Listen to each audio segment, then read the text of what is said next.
So Mamma Mia is a real starring role.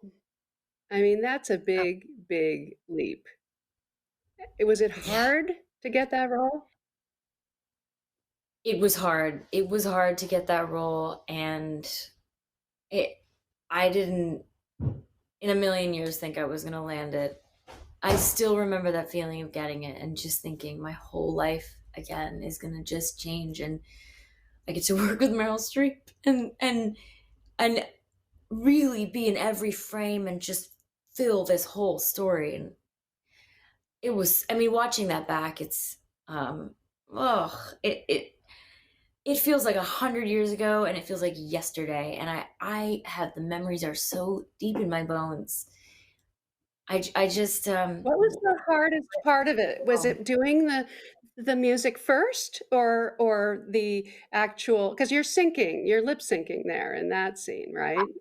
yes, oh, for sure. By the way, that's the way to do it.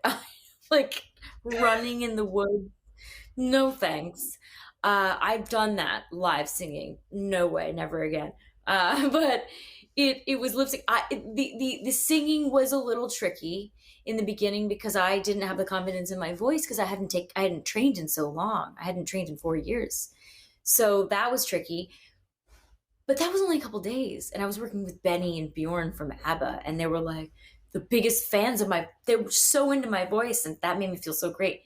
It was, it was sharing the space with Meryl and feeling like it, it was worthy of me, the space, and feeling like I could really just that I was there for a reason. That was a confidence thing, but I mean, I certainly had fun. It was a lot of work. I wanted to play more than I wanted to work some days because those girls in the scene became my absolute best friends. They're still to this day. We share tattoos, so it's that was the trick. But I mean, God, the biggest challenge was just like making sure that Meryl was okay with me, you know.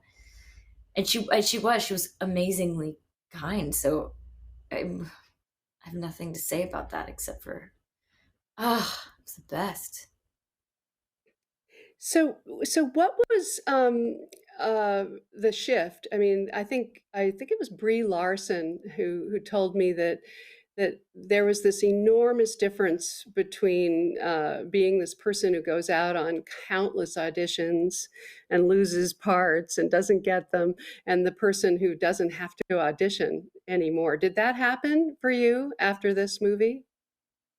Half and half. It was I s- it, I got a lot of offers for sure, more offers than I'd been used to. I still had to audition for the really juicy stuff, you know, and the movies that have the list of girls around the same age, Talk you know, about that. I Talk was on about that the list. generation Yeah.